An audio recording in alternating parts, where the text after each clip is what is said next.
All right, we are now learning the Dvar Malchut of, we're continuing. And we were saying that going out to war simply means that a Jew wants to bring godliness into the world. And that even though it's a war, but it's an optional war, Milchemet HaRashut, because a Jew has to realize that he is one with God, and that God creates the world. And so all this war that he has to make in order to transform the world, all the difficulties and the opposition and the disappointments and the confusion that there is in the world, that it's really just part of the creation, and that every Jew is really part of the Creator. So you have to live in these two opposites constantly. On one hand, you have to be in the world and doing exactly what God says and fight battles. And there is opposition, but on the other hand, there is no opposition because everything is being created by God, and you're certain that you're going to win if you try. So it says, now we can understand what it means, that the two Torah portions, Kitetse and Kitavo, they are read in the same Shabbat.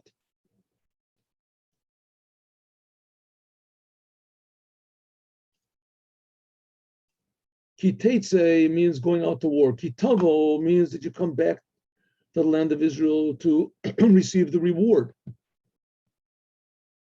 The whole idea of going out to war on your enemy, this refers to everything that we do in this world, and especially now in the time of exile. This has to be in a way of tavo ala oretz, namely immediately you receive the reward. And taking it over and dwelling in the land of Oz. This is talking about the future redemption, which will come by means of the Mashiach.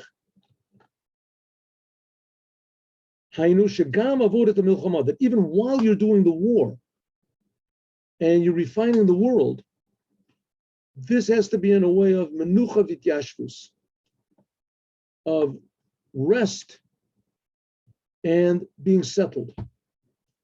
You don't give up. You realize that what you have to do is, that's why you're here.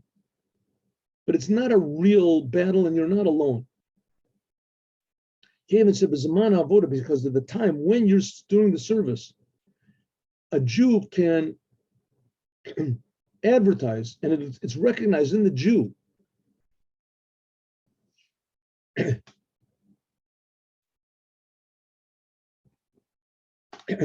the world is in a creation, is in a situation, the world is now just as it was before it was created. So the world can simultaneously be the way it was before it was created, namely that it has to be fixed up, and how it is at the end of the creation, the final goal, which is kitavo, completion. Now, how can this possibly be? How can this possibly be?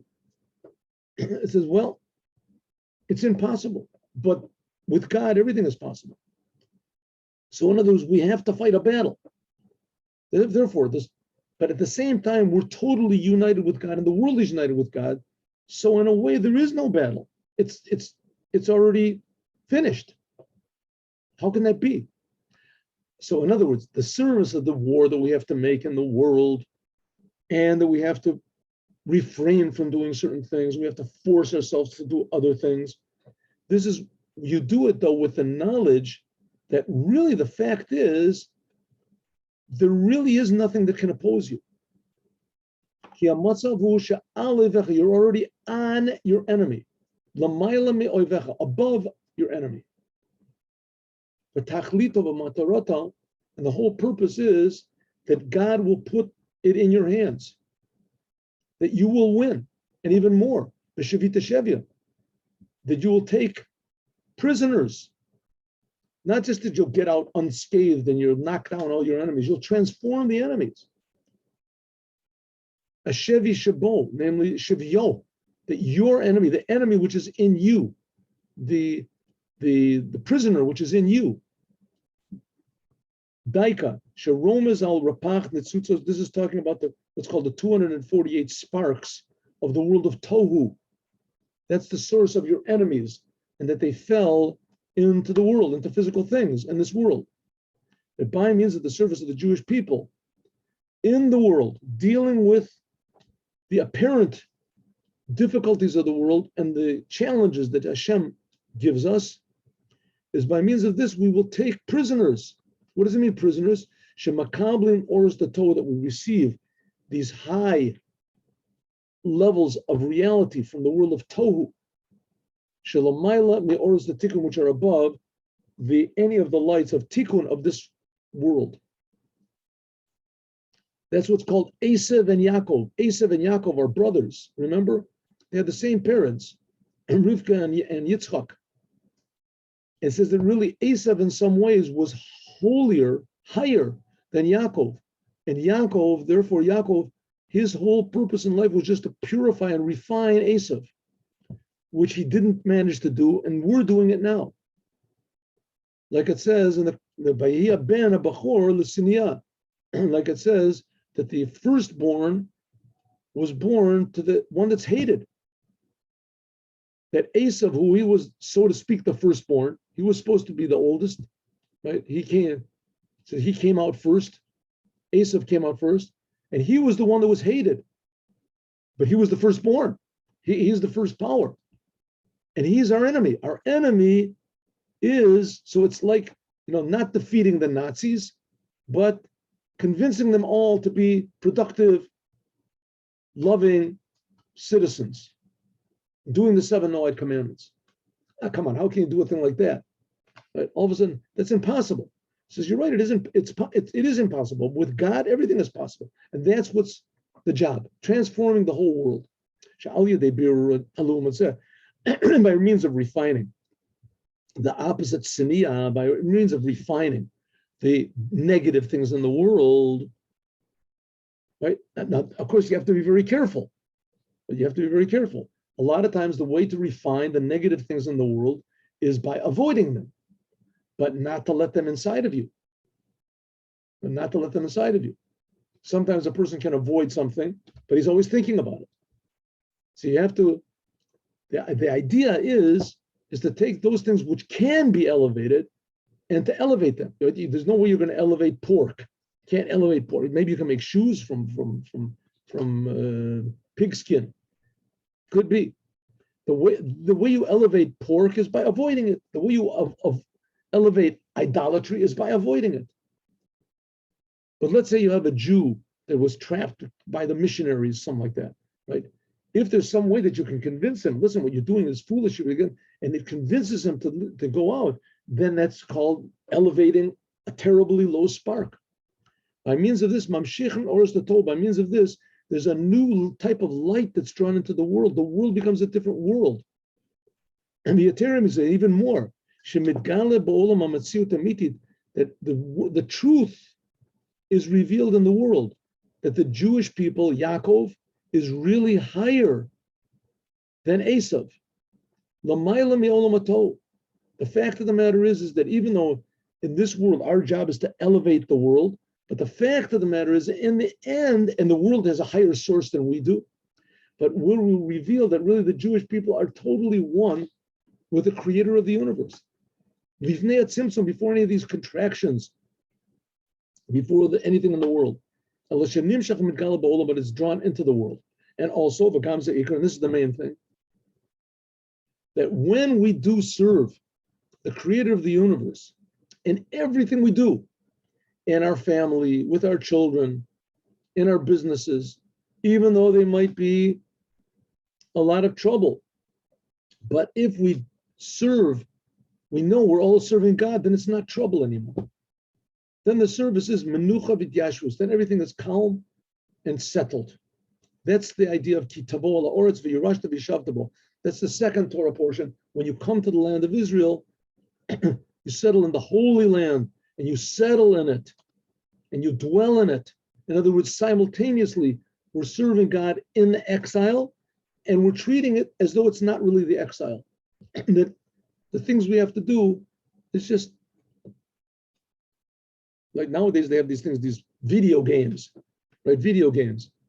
I saw people play them. I mean, the fact is I can't really, I tried to play a video game for a while because I wanted to see what it is. And, what can I tell you? I just not, the people get into the video games, they really get into it. And there's war in the video game. The guy's trying to shoot you and stuff like that. But the fact of the matter is that he's not really trying to shoot you, right? I mean, no matter how much you get into it, it's just a game. Well, the world is also something like that. It's also something like that. Of course, the world is real, but the evil in the world is not real. And that you should worry about it and be afraid of it, that's not real. Like the Baal Shem Tov said, fear nothing except for God. Menuchat nefesh and menuchat guf. All means of this, that God gives each and every Jew everything that he needs in physical and spiritual, mitoch harchava, in a wide, big way. Then everyone will know that it's necessary. Why did God give us everything? In order to serve him better. Better. Yeah. He's giving all these things not just for a reward. He's not giving the land of Israel as a reward. He's giving the land of Israel so that we can serve him better. Like the Rambam says, Benogea, regarding the Yehudim Agashmim, what's going to be in the days of the Mashiach. It says in the days of the Mashiach, there's going to be all plenty. There won't be famine, there won't be wars, there won't be sickness. God will remove from us everything that disturbs or interferes or interrupts us from doing what we can to serve God. God will remove sickness, war, hunger, and etc. All the good in the world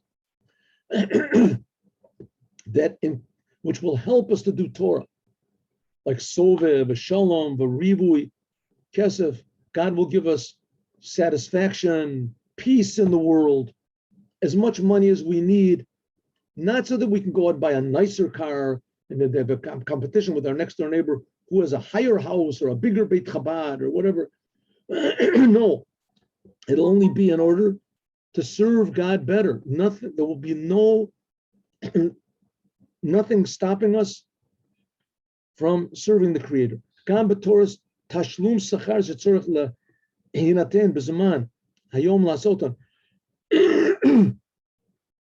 He says, even in the Torah, the rewards that we'll get, like it says, when you work, you're supposed to receive your reward on that very day, not just spiritual reward, the revelation of Ein Sof, all these things we learn about in the Kuti Torah, but also physical reward.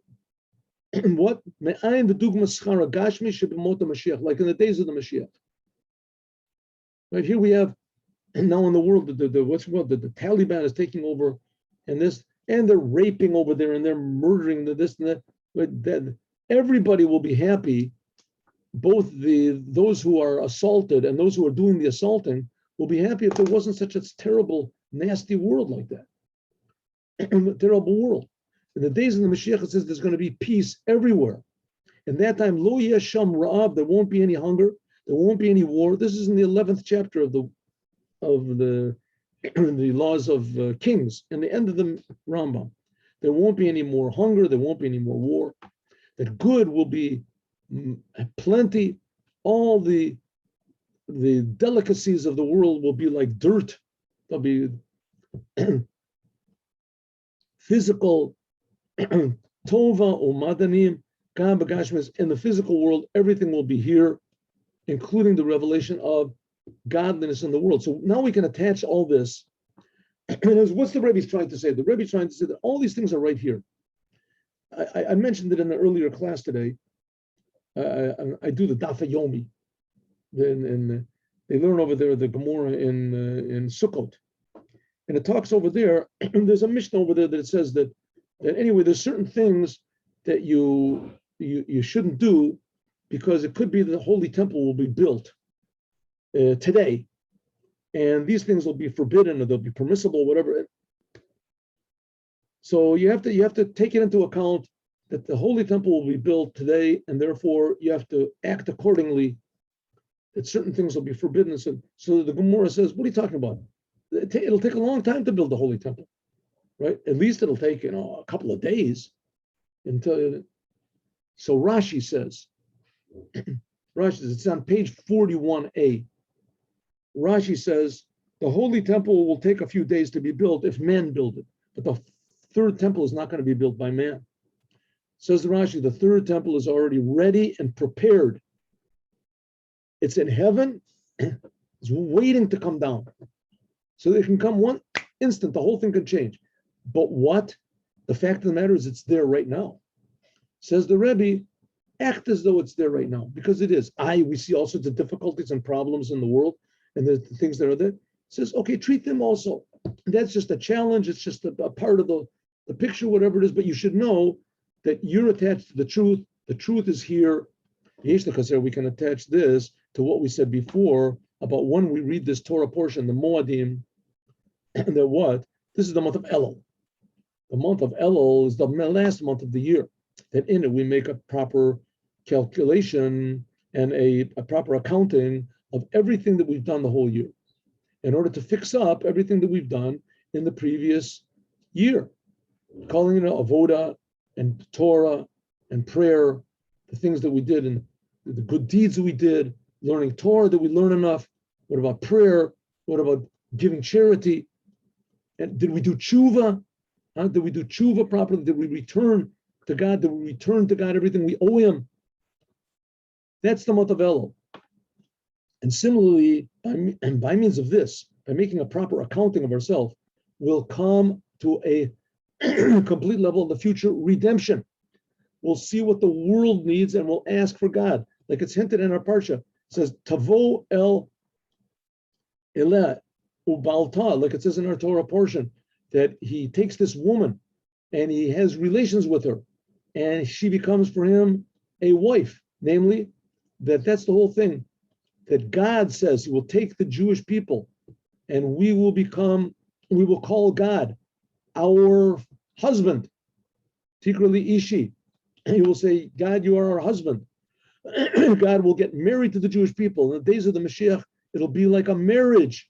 Like it says, Bo'alayach asayach. Like it says, your mate will make you. We have to make a proper accounting in this month for the year coming year. And according to this, we can say that in the month of Elul is stressed these two things: serving God and receiving a reward. Like we said, kitetse and kitavo. In the beginning of the month of the service of the year, this is after we serve God the whole previous year. And this is what we're making the accounting of. All the service that we've done is this service that we've done in the previous year. Is it the way it should have been?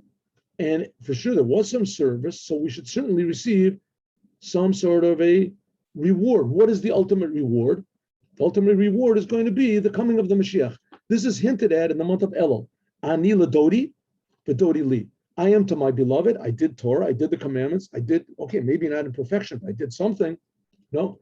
And then dodi li, my beloved comes to me. In the beginning, we have to serve God from below. I am to my beloved. But then afterwards, my beloved comes to me. This is stressed.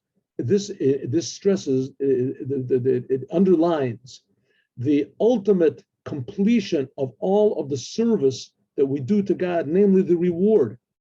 The uniting of Ani Ledodi, I am to my beloved, like a wedding. I am to my beloved, the Jewish people and God, in a way of marriage. And they become like one flesh. The Jewish people, they become one. And like it says in the end of the 40 days from the month of Elul until Yom Kippur.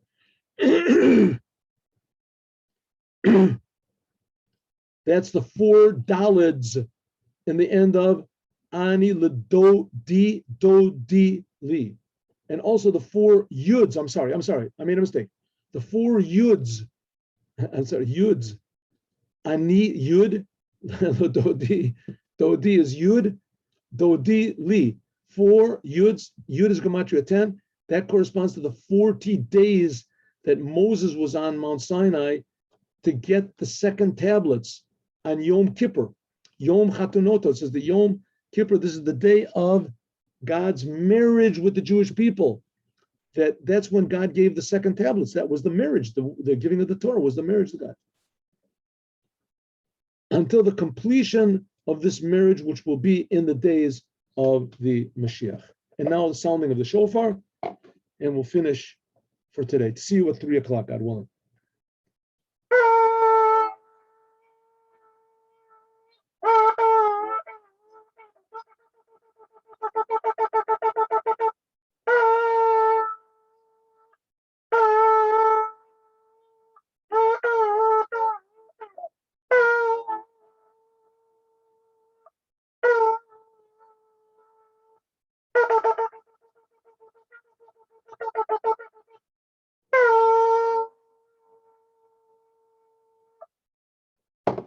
Have a good day with Mashiach now.